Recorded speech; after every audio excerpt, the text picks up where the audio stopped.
Bueno, van poniendo su nombre en lo que yo ahorita voy poniendo la presentación.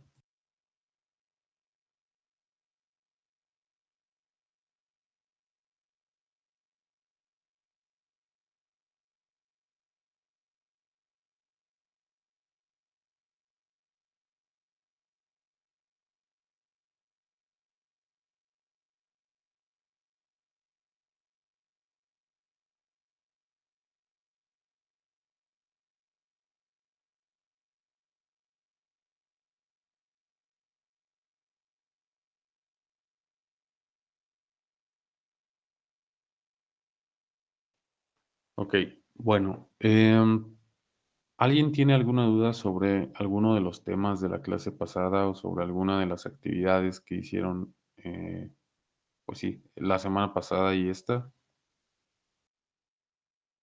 No, profe. No, profe.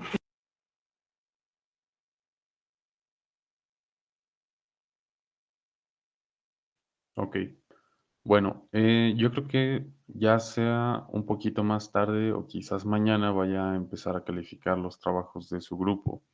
Ya califiqué algunos de los trabajos del otro grupo y pues seguramente no es lo mismo, no son los mismos tipos de trabajo, no es la misma calidad.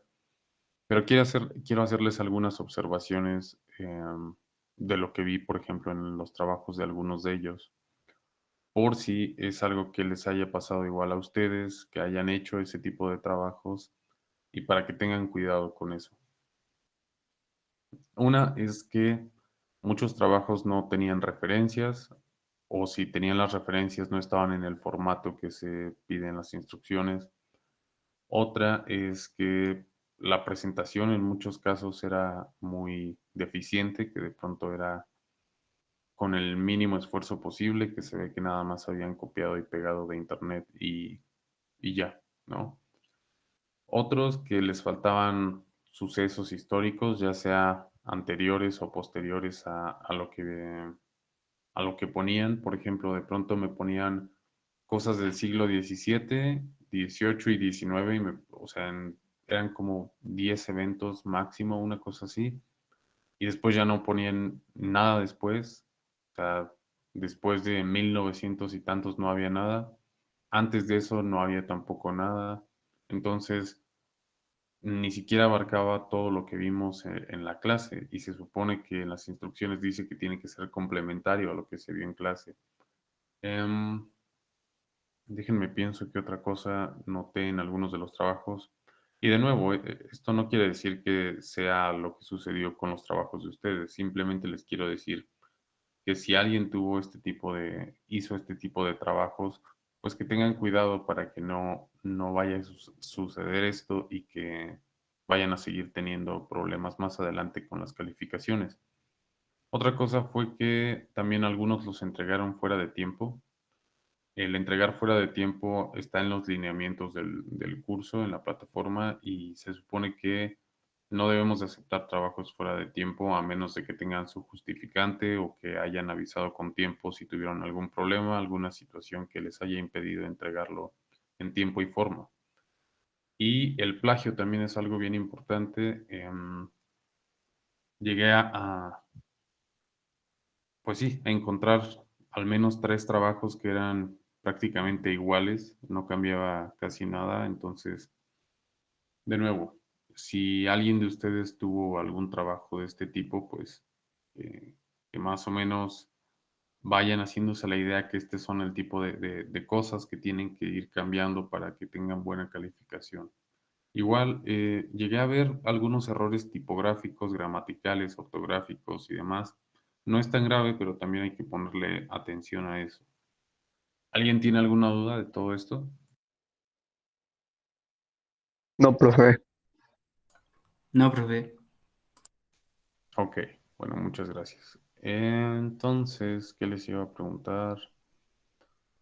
Bueno, ya están las dos actividades. El día de hoy vamos a estar viendo esto que se ve aquí en la parte de la izquierda, que sería la vida, y que se habla de qué es un ser vivo y de las manifestaciones de los seres vivos. Entonces, vamos a tener em, primero la organización celular, después composición química, irritabilidad, adaptación, metabolismo, homeostasis, crecimiento y reproducción. No sé si se acuerdan de cuando les pregunté acerca de si los virus eran organismos vivos y de qué fue lo que me contestaron. ¿Alguien se acuerda?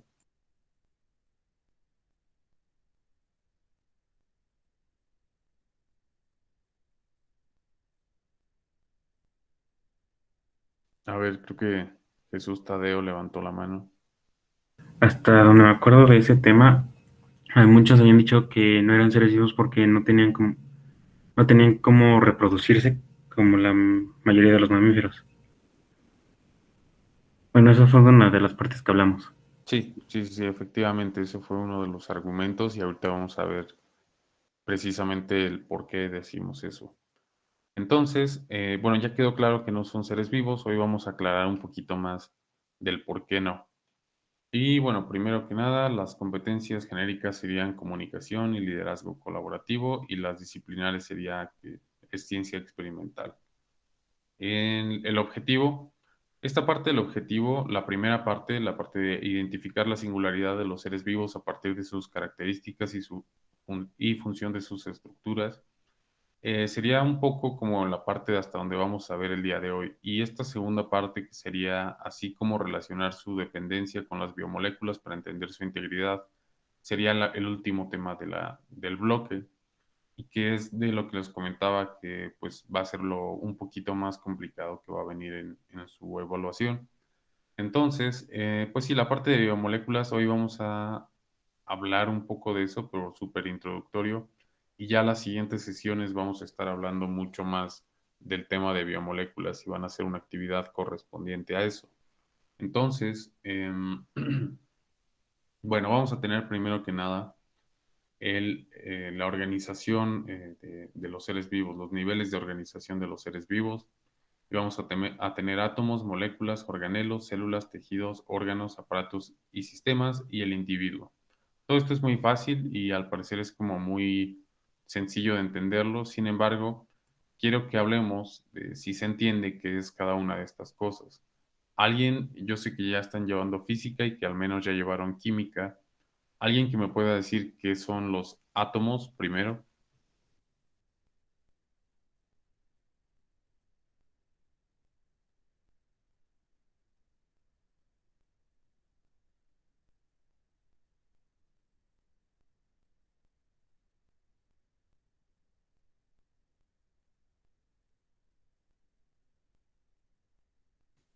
Ok, Miguel, ¿qué son los átomos?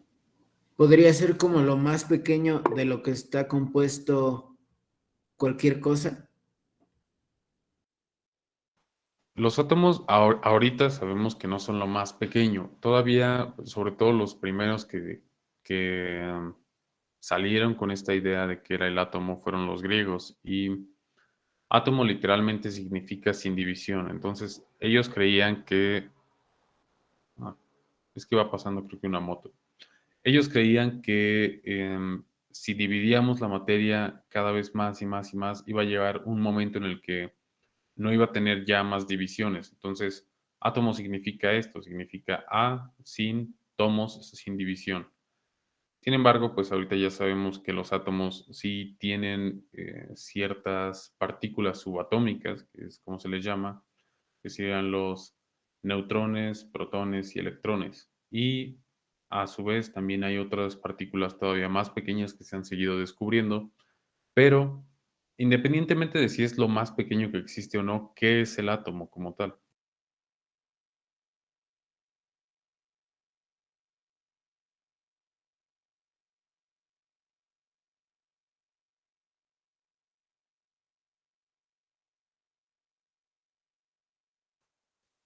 ¿No? Ok.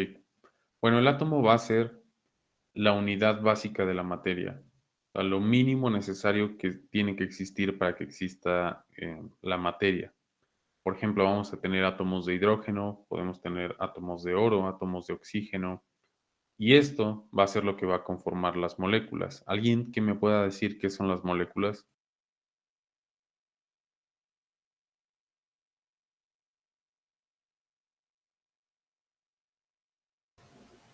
Pues como usted lo mencionaba, son cuerpos hechos simplemente de átomos.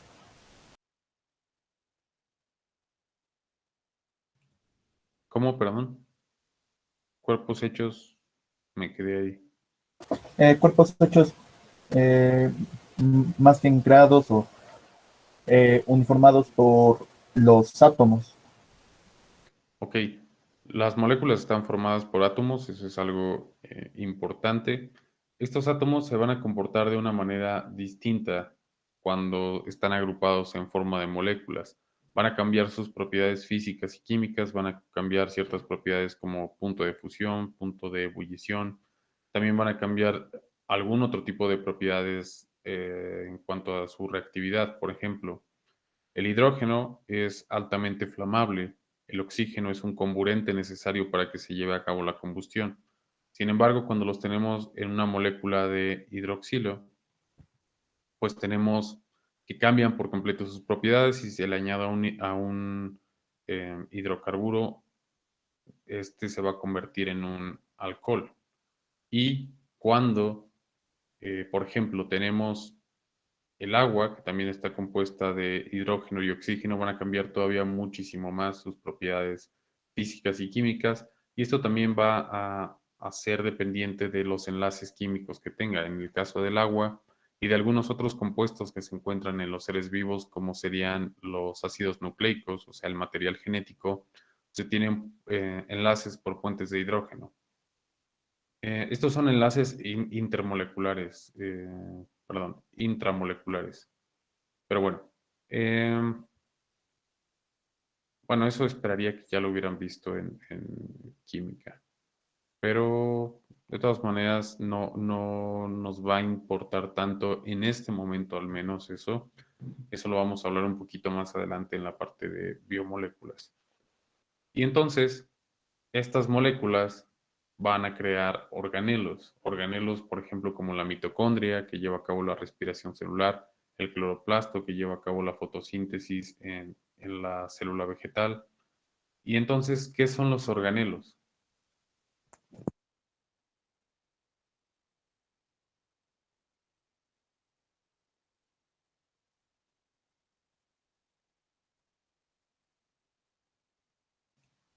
¿Alguien que sepa qué son los organelos?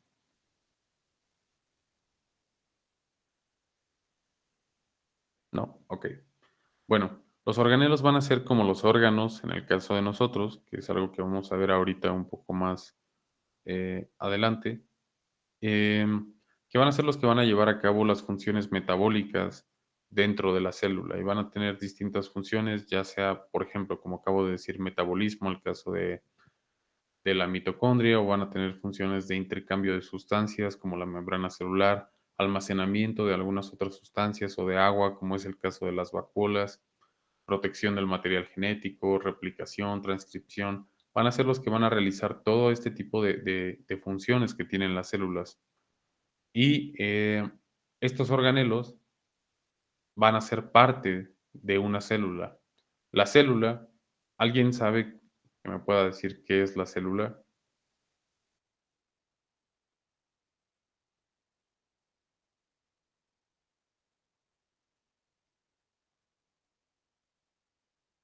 Ok, bueno, pues la célula es la unidad básica estructural funcional de los seres vivos, o sea, es lo mínimo necesario que se requiere para que exista la vida porque la célula va a realizar todas las funciones que realiza un ser vivo. Todo lo que vamos a ver ahorita, la parte de irritabilidad, crecimiento, reproducción, metabolismo, todo eso lo puede hacer una célula. Entonces, lo mínimo necesario que se necesita para que exista la vida es una célula. Y estas células van a conformar tejidos. ¿Alguien sabe qué es un tejido? ¿Se refiere a los tejidos del cuerpo? ¿O de los organismos? Sí, son los tejidos del cuerpo, los tejidos que nos conforman, pero ¿qué es un tejido? Son capas de células. ¿Son capas de células? ¿Solamente son capas de células? ¿O de qué forma están agrupadas? ¿O qué características tienen?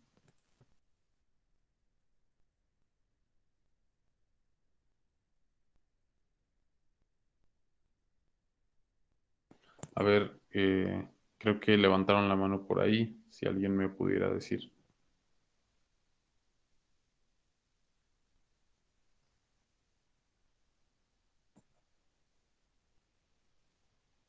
¿No? Bueno, creo que tuvo un problema ahí con su conexión. ¿Nadie entonces? ¿El Los, tejido es la piel? Por ejemplo, el tejido epitelial que conforma la piel, sí es un tipo de tejido. Pero, ¿qué es un tejido como tal? O sea, ¿cuál sería la definición de tejido?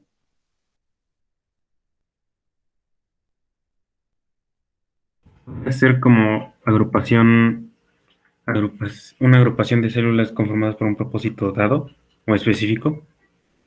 Sí, van a ser un conjunto de células que va a tener una función específica, que van a tener características morfológicas, fisiológicas y van a tener un origen en común. Entonces, esto es lo que va a conformar un tejido. Vamos a tener distintos tipos de tejidos. Eso seguramente lo van a ver igual los que estén en el propedéutico de ciencias de la salud y se va a ver de todas maneras más adelante en el curso y en otras materias, que son el tejido epitelial, el muscular, el conectivo y el nervioso, al menos en nosotros. Pero entonces los tejidos van a ser lo que va a conformar los órganos. ¿Qué son los órganos entonces?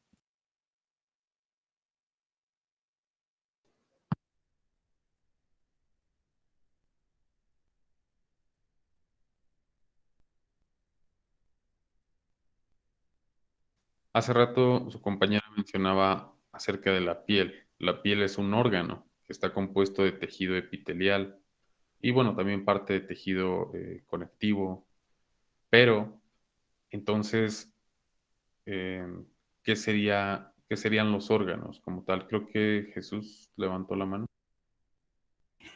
Eh, bueno, tengo entendido que los órganos son, ay, ¿cómo se explicaba? Como cada parte de que mecanismo, me lo explicaron de una forma rara, pero eran como distintos cuerpos, hechos de tejidos que realiza el cuerpo para subsistir. Así me lo habían explicado en una clase.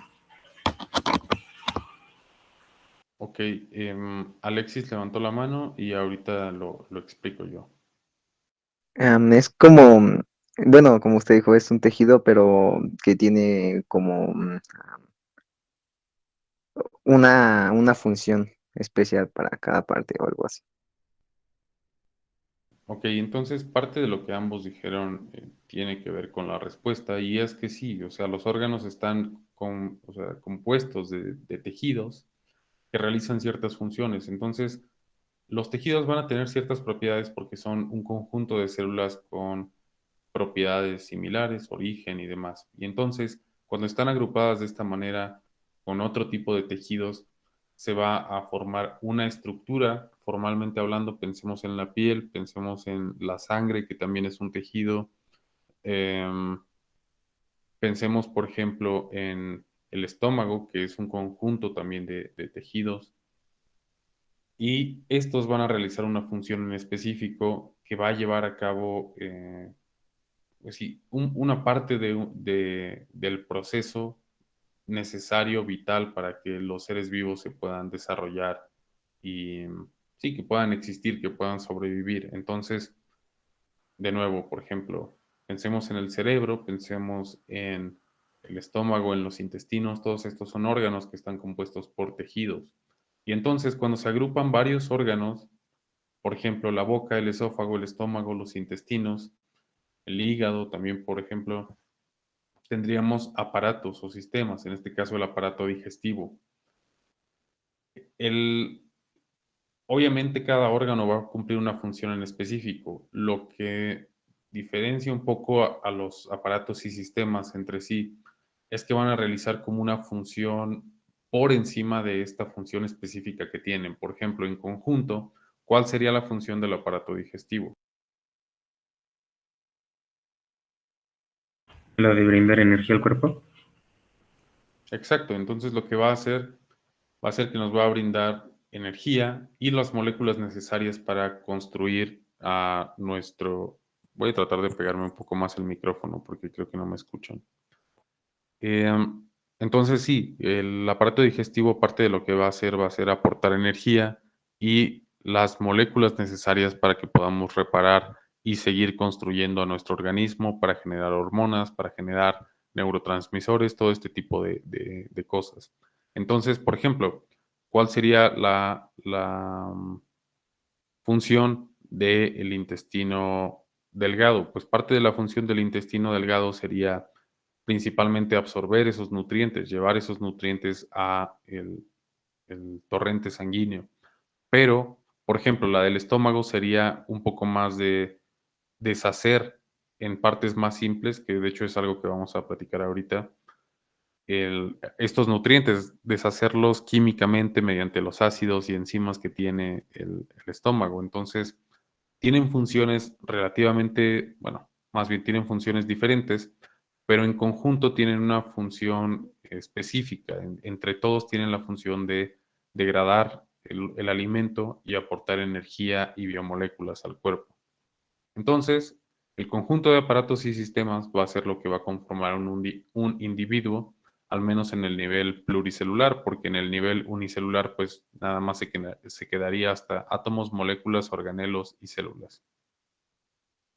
Y aquí está. Y entonces, de lo que estamos compuestos los seres vivos va a ser de estos elementos, que sería CHOMPS: carbono, hidrógeno, oxígeno, nitrógeno, fósforo y azufre.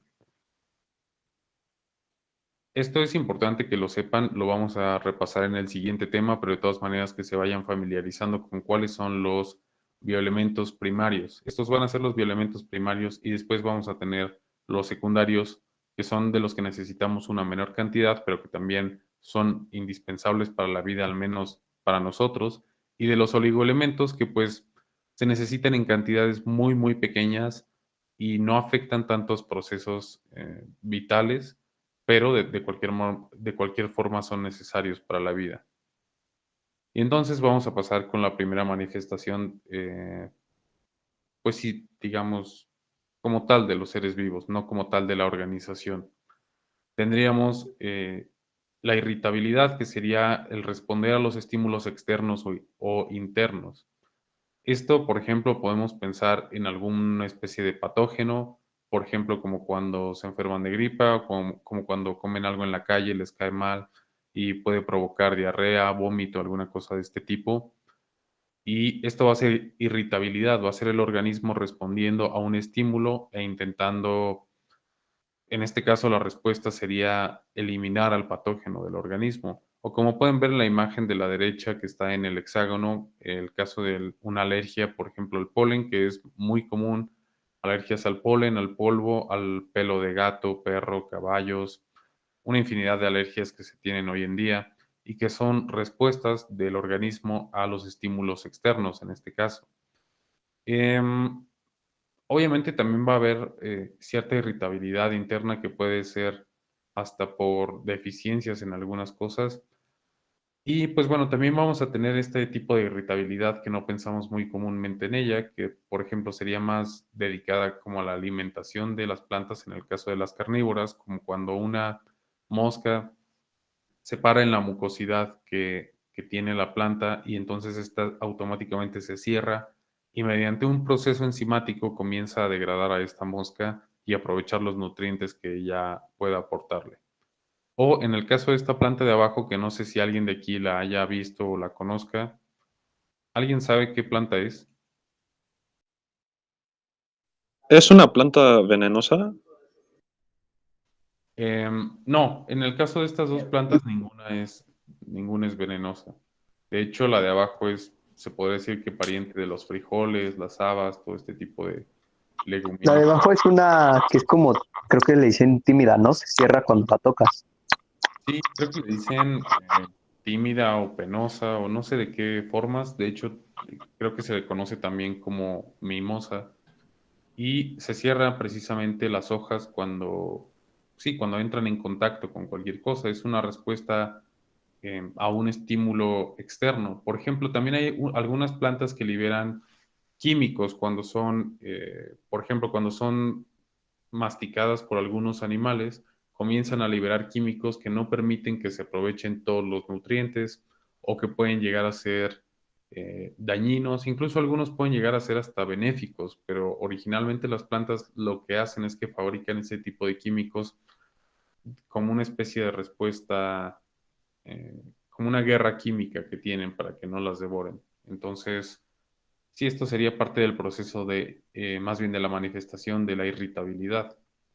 Después vamos a tener adaptación, que adaptación puede parecer algo muy, pues sí, relativamente fácil de entender, pero a veces es un poquito más complicado, porque era lo que platicábamos la primera clase cuando estábamos hablando sobre la historia de, sí, la historia de la biología y que estábamos platicando sobre Darwin y Lamarck y los conceptos distintos de evolución que tenía cada uno. Entonces, alguien que me pueda decir qué es adaptación.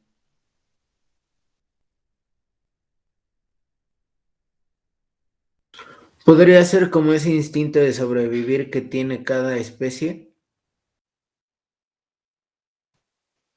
Es parte de, porque eso igual es algo que está genéticamente establecido, está en el genoma de la mayoría de organismos, esto que llamamos instintos, pero muchos de ellos, pues precisamente son características que se pueden manifestar.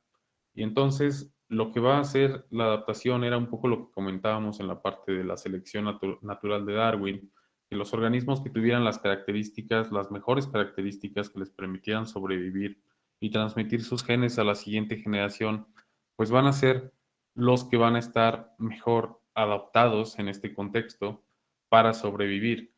Por ejemplo, les decía que supongamos lo de las jirafas, que en el caso de Lamarck, que creía que era como que se estiraban y que por eso alcanzaban las copas de los árboles, no funciona así, más bien sería que las que tenían los cuellos más largos eran las que podían alcanzar de una mejor forma el recurso y por lo tanto tenían energía para reproducirse, para escapar de depredadores y demás, y fueron las que pudieron pasar sus características a las siguientes generaciones. O por ejemplo, los organismos que tienen camuflaje, pues el que tenga el mejor camuflaje va a ser el que va a sobrevivir y va a poder transmitir esta característica a la siguiente generación. Entonces, a eso se refiere la adaptación y es un proceso evolutivo, más bien es una parte del proceso evolutivo indispensable. ¿Sí queda claro hasta aquí? Sí, sí, profe. Ok. Entonces, también vamos a tener a la homeostasis. Y entonces, a lo que se refiere esto es a el mantenimiento de las constantes vitales. Las constantes vitales no solamente van a ser el frío o el calor, también van a ser, por ejemplo, el pH en la sangre o en la orina, el mantener, por ejemplo, mm, ah, se me olvidó.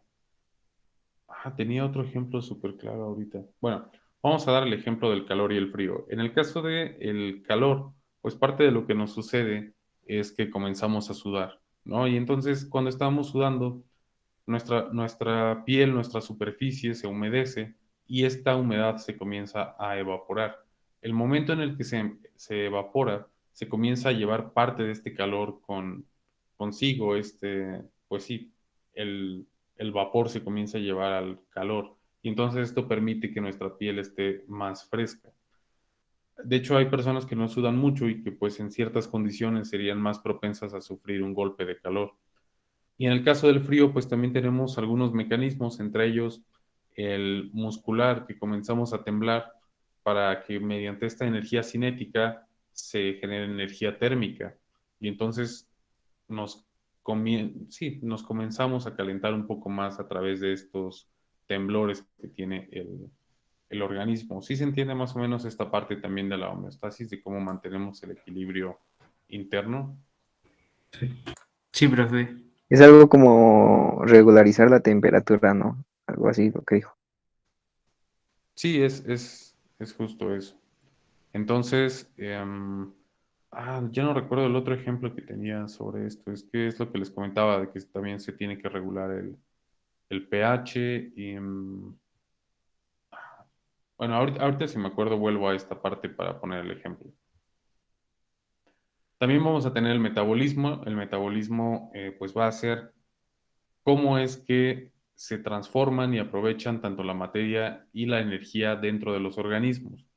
Esto pues va a ser mediante una cantidad enorme de mecanismos distintos que tenemos, porque pues bueno, no va a ser lo mismo, por ejemplo, el metabolismo de un hongo que el de una planta o el de nosotros, ¿no? Y bueno, incluso dentro de los animales y de los vertebrados, pues tenemos metabolismos muy, sí, muy distintos, porque por ejemplo, tenemos algunos vertebrados que necesitan metabolizar veneno, ya sea para procesarlo cuando sintetizarlo para inyectarlo o procesarlo para que no tenga un efecto tan dañino en su organismo. Entonces, vamos a tener dos tipos de metabolismo a grandes rasgos que van a ser anabolismo y catabolismo. El anabolismo, ok, si el anabolismo a lo que hace referencia es que las sustancias más simples las va a convertir en otras más complejas. Esto lo vamos a estar hablando igual en la parte de biomoléculas, por ejemplo, en el caso de cómo los aminoácidos se agrupan para formar proteínas.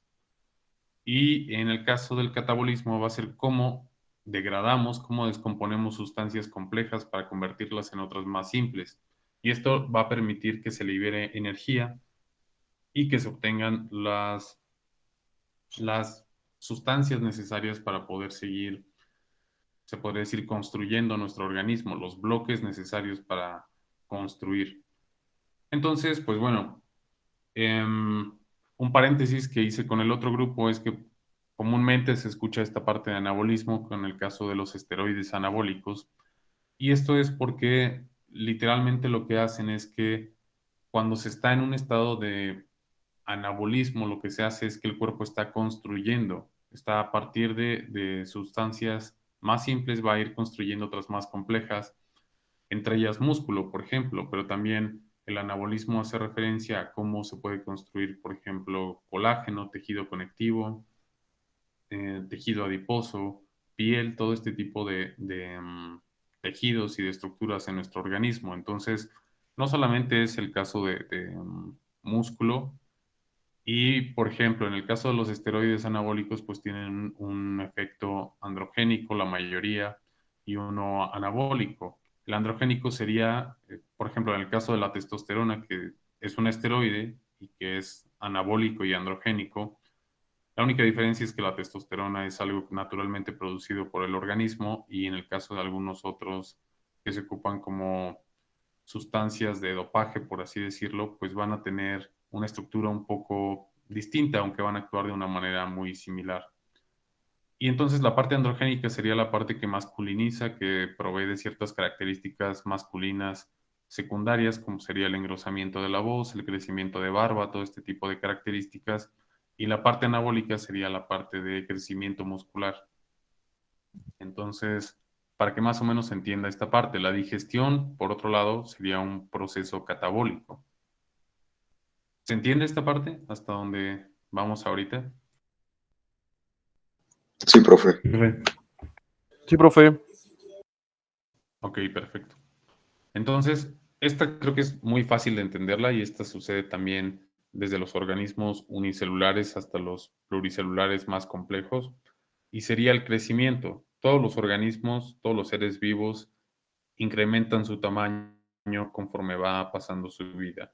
Desde que nacen o desde que se originan, por así decirlo, van a tener un determinado tamaño y van a tener ciertas características que les van a permitir, sobre todo genéticamente, adquirir un mayor tamaño para aprovechar de una mejor manera los recursos y para llevar a cabo su ciclo de vida. Parte de esto, como les digo, al menos en organismos un poco más derivados, como es el caso de nosotros, de los seres humanos y de los vertebrados en general, y bueno, también de muchas plantas, esto va a estar, pues sí, regido por hormonas, ya sea fitohormonas o como lo que mencionaba hace un ratito de las hormonas, en el caso de nosotros, como la testosterona, los estrógenos, la hormona luteinizante, la folículo estimulante, todo este tipo de hormonas. Y pues esto lo vamos a estar hablando igual un poquito más en la parte del sistema endocrino. Y bueno, esta parte de reproducción también vamos a hablar bastante más sobre esto, sobre todo en la unidad 2 y 3 se habla mucho sobre esto, en reproducción celular, que sería mitosis y meiosis, y en la parte de el tercer bloque, que sería también cuando se habla de aparato reproductor masculino y femenino, y de toda la parte de espermatogénesis y ovogénesis. Pero aquí lo único que vamos a mencionar es que, bueno, tenemos dos tipos de reproducción, que sería la reproducción sexual y la reproducción asexual. Entonces, en la reproducción sexual vamos a tener dos gametos, uno masculino y uno femenino. Esto existe en todos los seres vivos que tengan una reproducción sexual, en plantas, en hongos, en animales. Todos los que tengan reproducción sexual van a tener un gameto masculino y uno femenino. No en todos los casos va a ser un espermatozoide y un óvulo. En algunos casos se van a llamar de una manera distinta estas estructuras, sobre todo hablando, por ejemplo, de plantas y hongos. Pero lo que va a suceder es que va a ser una combinación de los genes que están dentro de estos gametos y que va a dar, pues sí, va a dar como resultado una descendencia que va a ser esta combinación de ambos progenitores. Entonces, en el caso de la reproducción asexual va a ser lo opuesto, va a ser el material genético que proviene de un solo individuo y que va a ser un clon. Les comentaba igual como una especie de dato curioso a sus compañeros que si no mal recuerdo en los 80s aquí en México hubo una especie de crisis de el maguey tequilero, que es el agave azul tequilana, porque no había variabilidad genética, no había más que clones, y entonces cayó una plaga muy dañina, y al no haber variabilidad genética a todos los organismos era exactamente iguales, pues si le pegó a uno, le pegó a todos, y prácticamente se estaba extinguiendo, pero pues por ahí se pudo rescatar precisamente mediante algunas prácticas que intentaron darle más variabilidad genética a estas poblaciones. Y esto no solamente ha pasado con el caso del agave, esto también ha pasado, por ejemplo, con el caso de la vainilla, que incluso hubo un país, no recuerdo, creo que fue Madagascar, que intentó quedarse con la denominación de origen de la vainilla, pero precisamente como tenían clones, no tenían variedades silvestres, creo que tuvieron un problema muy similar de plaga. Y aquí en México es de donde se origina pues las variedades silvestres de la vainilla en la zona de Veracruz, Papantla y en estas zonas, que es de donde son, ¿cómo se dice? Endémicas. Son plantas endémicas de esta región, son orquídeas endémicas de esta región. Entonces, bueno, el por qué es importante esto, lo que les comento, es que la variabilidad genética permite resiliencia a ciertas enfermedades, plagas y demás. Entonces, ese es un aspecto muy importante, sobre todo hablando en el contexto de la agricultura y de la ganadería. Y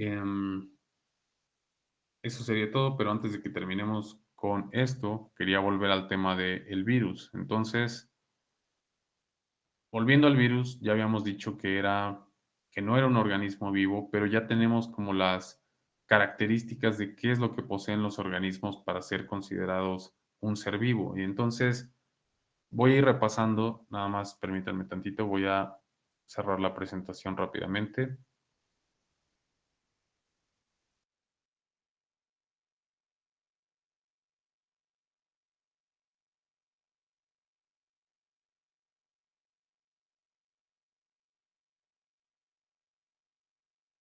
Ok, entonces, ¿por qué decíamos que un virus no es un organismo vivo?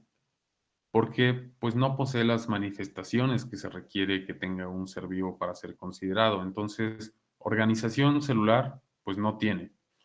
¿Por qué? Porque no es ni siquiera una célula, mucho menos, o sea, no tiene organelos, no es una célula y no se organiza con otras para formar individuos más grandes. Entonces, no podemos decir que tenga organización celular.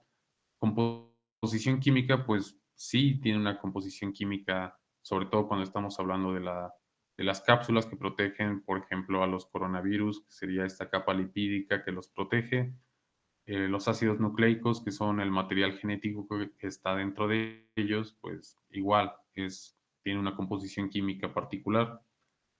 Y pues algunos otros mecanismos que pueden emplear los virus para infectar las células, para transmitir su material genético y demás, pero pues solo digamos que podríamos decir en este caso que sí tiene una de las manifestaciones. La irritabilidad, ¿alguien me podría decir si tienen irritabilidad los virus?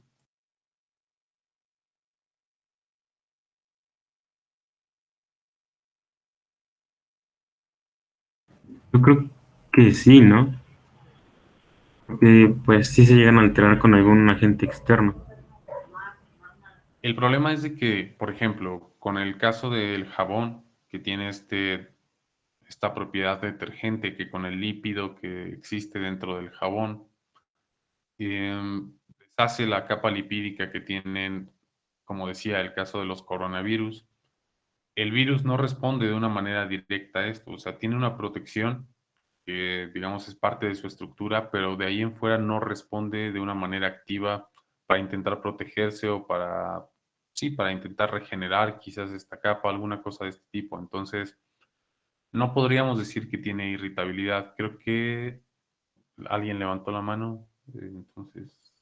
Iba a preguntar que si el alcohol puede irritar, no sé, a algún virus como el COVID.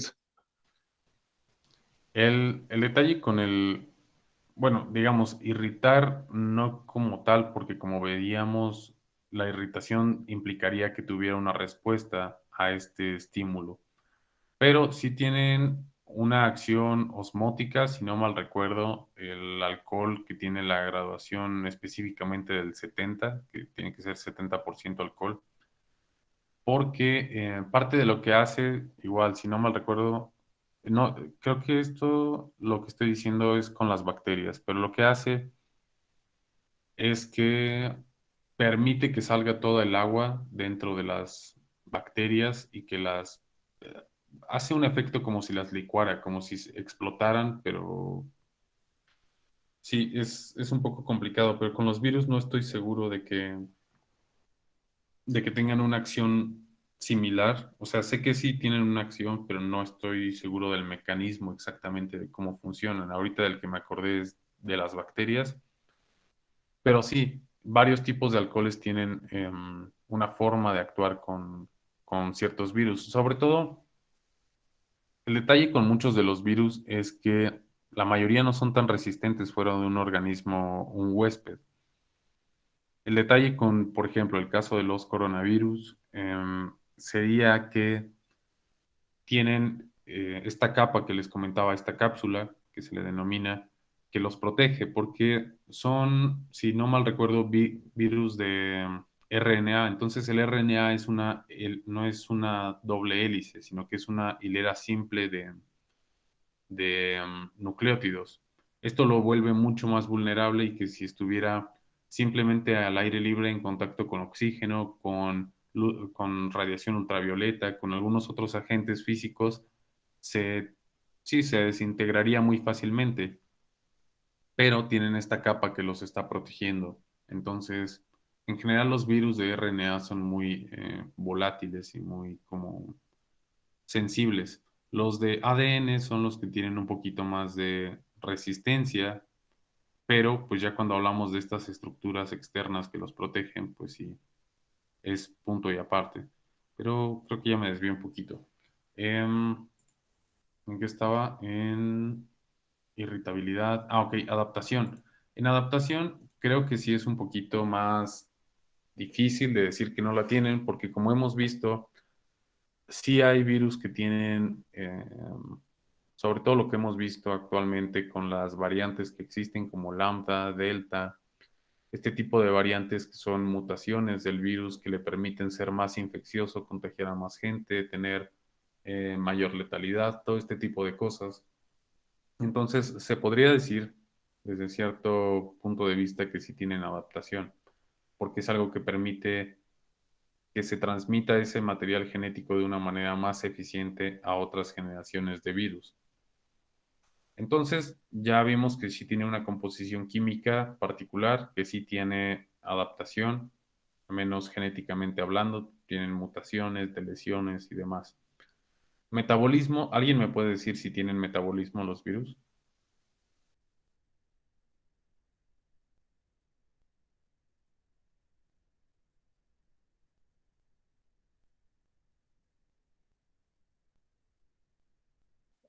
Supongo que no. No, en realidad no lo tienen, porque era lo que les iba a decir, hablando de catabolismo, anabolismo, de todos estos procesos que nosotros llevamos a cabo celularmente, pues precisamente se llevan a cabo en un nivel celular que requiere de organelos y estructuras específicas que lleven a cabo estas funciones químicas. Entonces, los virus no tienen esto. Lo que hacen es que necesitan precisamente de los recursos y del metabolismo de la célula, sí, de la célula de un huésped para que realice todas estas funciones por él y que con sus recursos repliquen su material genético. Cuando se crea tanto material genético que la célula agotó sus recursos y estalla, este virus sale de esta célula, bueno, obviamente por la explosión de la célula, sale, se riega hacia otras células y cada uno de los virus intenta infectar una nueva célula y de esta manera propagándose exponencialmente. Pero pues también para eso está el sistema inmune. Y bueno, no tienen homeostasis tampoco, porque no tienen una manera, como decía, no tienen organelos, no tienen una manera de regular sus constantes, ni siquiera tienen constantes vitales, porque no tienen organelos, no tienen estructuras con, con estas funciones bioquímicas complejas. Entonces, no tienen algo que regular como tal. En el caso de crecimiento, pues tampoco es como que crezcan, crecen poblacionalmente. Y eso es algo que hemos visto, justo como les acabo de mencionar, que el virus comienza a propagarse y es de una manera exponencial. Pero como tal que el virus pueda crecer, que el individuo, por así decirlo, pueda aumentar de tamaño, pues esto tampoco se puede porque va de la mano con otros aspectos como el metabolismo. Entonces, si no tiene uno, pues tampoco tiene el otro. Y en el caso de reproducción, ¿el virus tiene reproducción? ¿Alguien que me pueda responder eso?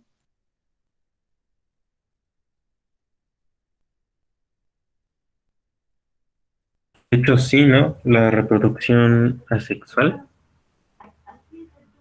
es la que tiene. Eh, es complicado porque en realidad, como les comento, el virus no tiene una manera de hacerlo por sí mismo y requiere de un huésped. Entonces, lo que sucede es que él utiliza la maquinaria, entre comillas, o sea, por llamarlo de alguna manera, porque no es máquina, pero ocupa los organelos de la célula, los hackea de cierta manera para que repliquen el material genético del virus y entonces es que se pueda crear más y más de este, que puedan infectar más células, pero por sí mismo no tiene estas características. Entonces necesita de un organismo para poder realizar estas actividades y si no tiene un organismo, pues se puede quedar ahí inerte, virtualmente muerto, aunque no se puede decir que muerto porque tampoco es un ser vivo como tal. Es algo muy complicado. Se podría decir que los virus son lo más cercano que podemos tener como a el concepto de un zombie, por así decirlo, porque sí realiza ciertas actividades, pero no es un ser vivo. Entonces, tampoco tiene esta capacidad de reproducción.